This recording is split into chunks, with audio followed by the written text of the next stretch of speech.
Stephanie St. Clair gave Bumpy Johnson the keys to her empire. What she asked for in return made him question everything. The numbers queen wanted her own son dead, and she wanted Bumpy to pull the trigger. March 15th, 1948. Madame St. Clair's mansion on Sugar Hill. The most powerful woman in Harlem sat across from Bumpy Johnson in her parlor, tea service between them, discussing murder. Not the murder of an enemy or a rival. The murder of her own flesh and blood. Raymond has betrayed everything I built, Stephanie said, her French accent still thick after 30 years in America. He is working with the Italians, selling information about our operations, our people, our money. Bumpy set down his teacup carefully. Madame Raymond is your son. Raymond is a traitor, she replied coldly, and traitors must die. To understand this moment, you need to understand Stephanie St. Clair. Born in Martinique, arrived in Harlem in 1912 with nothing but intelligence and ruthless ambition. By 1920, she controlled the numbers racket in half of Harlem. They called her the numbers queen. Stephanie had built something extraordinary, a criminal empire run by a black woman in an era when black women had no power at all. She employed hundreds of people, fed thousands of families, and commanded respect from every gangster in New York. And she'd done it all to build a legacy for her son Raymond. Raymond St. Clair was 28 years old in 1948. Handsome, educated, sophisticated. Stephanie had sent him to the best schools, given him every advantage. She'd groomed him to take over the family business. But Raymond had different plans. "Tell me what happened," Bumpy said. Stephanie poured herself another cup of tea, her movements precise and controlled. 3 weeks ago I discovered Raymond meeting with Vincent Torriani at the Plaza Hotel. My own son shaking hands with the animal who has tried to destroy us for years. Bumpy knew Vincent Torriani. Italian mobster. Ambitious. Dangerous. He'd been trying to muscle into Harlem for the better part of a decade. What were they discussing? Our ledgers. Our routes. Our protection arrangements. Stephanie's voice was ice. Raymond has been feeding information to Torriani for 6 months. Every raid the police conducted on our operations, every arrest of our runners, every disruption of our business, all of it traced back to my son. Bumpy was quiet for a moment. "Have you confronted him?" "Of course I confronted him."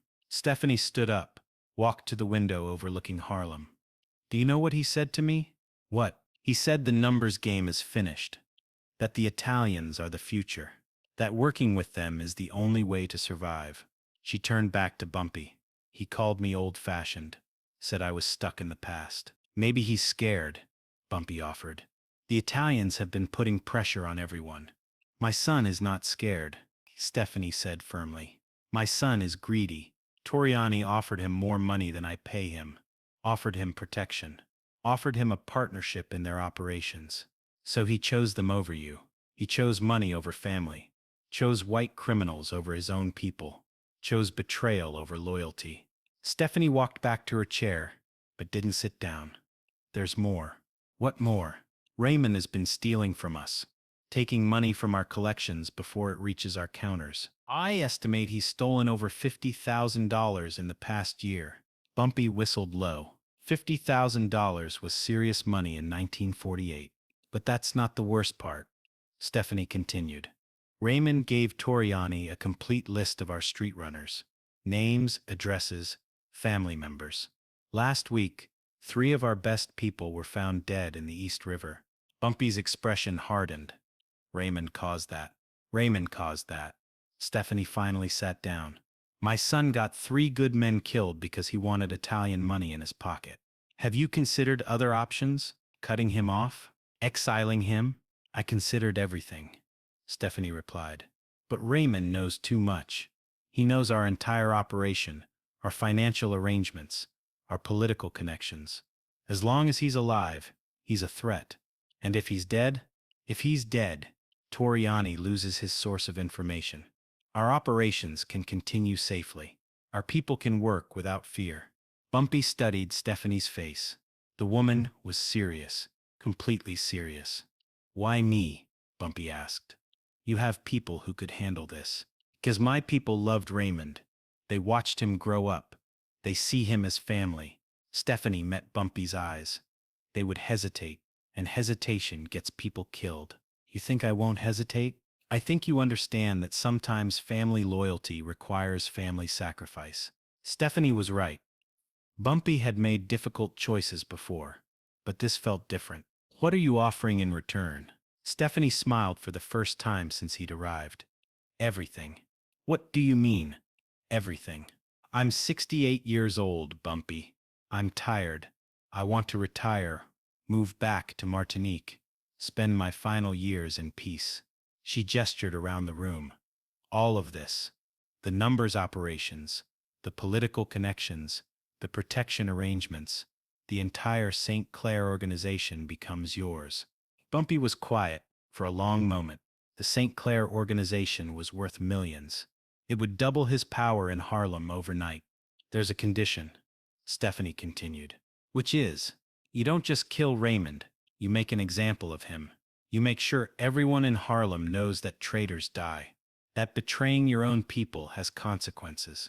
You want a public execution. I want a lesson that will last generations. Bumpy stood up, walked to the window where Stephanie had been standing. Below, he could see the streets of Sugar Hill, the heart of black prosperity in America. This isn't just about Raymond, Bumpy said. This is about you maintaining control even after you're gone. This is about protecting what we've built, Stephanie replied.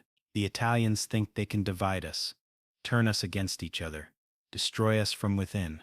I will not let that happen. Even if it means killing your own son. Especially if it means killing my own son. Stephanie's voice was steel. Because if I won't do what's necessary to protect this community, who will? Bumpy turned away from the window. I need time to think about this. You have 24 hours, Stephanie said. After that, I'll find someone else. And if I say no, then you'll have missed the opportunity of a lifetime, and you'll always wonder if you made the right choice. That night, Bumpy sat in his office above the Cotton Club, thinking. Stephanie was offering him everything he'd worked toward for 15 years. Complete control of Harlem's underworld, financial independence, political power. All he had to do was kill a traitor. But the traitor was a mother's son. The next morning, Bumpy called Stephanie. I'll do it, he said. But we do this my way. What's your way? Raymond gets a chance to make it right. One chance. If he takes it, he lives. If he doesn't, he dies. Stephanie was quiet for a moment. What kind of chance? I'm going to offer him a choice. Stop working with Toriani, return the stolen money, and leave New York forever. Or face the consequences, and if he chooses to stay. If he refuses, then I handle the problem permanently. Very well, Stephanie agreed. But Bumpy, yes? When you make this offer to Raymond, don't tell him it came from me. Let him think you discovered his betrayal on your own. Why? Because I want his last memory of his mother to be love, not judgment. 2 days later, Bumpy met Raymond St. Clair at a restaurant in Midtown. Neutral territory. Public place. Lots of witnesses. Raymond was nervous. He knew why Bumpy had called the meeting. You've been talking to Vincent Toriani, Bumpy said, without preamble. Raymond's hand shook as he picked up his coffee cup. Sure you do. Plaza Hotel, 3 weeks ago. You, him, and a briefcase full of our business records. Raymond set down the cup. How did you? I know everything, Raymond. The stolen money, the leaked information, the dead runners. Everything. Raymond was quiet for a long moment. What do you want? I want you to stop. Right now. Return the money you stole. Cut all contact with Toriani. And leave New York. And if I don't? Bumpy leaned forward. Then this conversation ends very differently. Raymond laughed nervously. You can't threaten me. My mother would never allow it.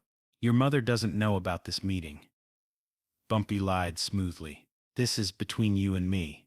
Raymond's face went white as he realized his protection might not be absolute. I need time to think, Raymond said. You have until tomorrow night, Bumpy replied. Meet me at Pier 47 at midnight. Bring the money you stole. Bring proof you've cut ties with Toriani. or don't come at all. The next night, Raymond St. Clair arrived at Pier 47 empty-handed. I can't do it, Raymond said. Toriani will kill me if I betray him now. And I'll kill you if you don't, Bumpy replied calmly. This is crazy, Raymond said, his voice rising. You're threatening to murder Stephanie St. Clair's son over business disputes. I'm eliminating a threat to our community, Bumpy corrected. You made your choice, Raymond. You chose money over people. Italian protection over family loyalty. This is the consequence. Raymond pulled a gun from his jacket. I'm not going down without a fight. Neither was Jimmy Henderson, Bumpy said quietly, or Marcus Williams, or Tommy Chin. 3 good men who died because you sold them out. Raymond's hand was shaking badly now. They knew the risks. They trusted you. Their families trusted you. Your mother trusted you. My mother is living in the past, Raymond said. The numbers game is finished. The Italians are taking over whether we like it or not. Maybe, Bumpy said. But they're not taking over through you. The gunshot echoed across the Hudson River. Raymond St. Clair's body was found the next morning by dock workers. The police ruled it a robbery gone wrong. Stephanie St. Clair held a funeral for her son that was attended by half of Harlem. She cried appropriately, mourned publicly, and never once mentioned that her son had been a traitor. A week after the funeral, she signed over the entire St. Clair organization to Bumpy Johnson. 2 months later, she moved to Martinique and was never seen in New York again. Vincent Toriani tried to continue his operations in Harlem, but without inside information, his crews were repeatedly caught by police and arrested by federal agents. By Christmas 1948, the Italians had given up on Harlem entirely. Bumpy Johnson controlled the largest numbers operation in American history, and he did it all because a mother loved her community more than she loved her son. Sometimes the hardest choices create the most lasting legacies. If this story of loyalty, betrayal, and the price of power moved you, hit that subscribe button. Drop a like if you believe some betrayals can never be forgiven. And comment below, was Stephanie St. Clair right to choose her community over her son?